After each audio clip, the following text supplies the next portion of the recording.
We start with Japanese politics. It's reported that Prime Minister Shinzo Abe is set to resign.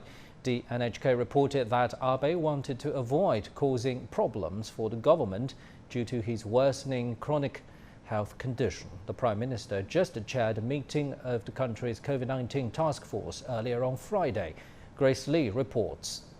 Yeah, we're seeing preliminary reports from Japanese national broadcaster NHK at this time saying that Prime Minister Shinzo Abe will be stepping down for a second time. Now, this comes after weeks of Prime Minister Shinzo Abe and his aides trying to quell media reports that because of his health situation, he may or may not step down. It seems like ultimately he may be stepping down today.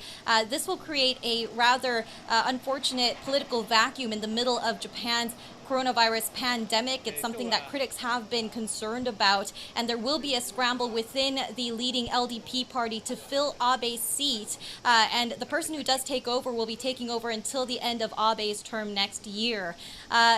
Abe suffers from ulcerative colitis, a intestinal disease that he suffered from since he was at a very young age in middle school, and it seems that his condition has been worsening since the pandemic started, and he's been largely absent from Japan's coronavirus response in the past few months, only attending about a handful of press conferences, and that's led a lot of people to say, especially his critics, to say, well, he's not around, where is he, where has he been for the past few months, and this would perhaps provide some answers.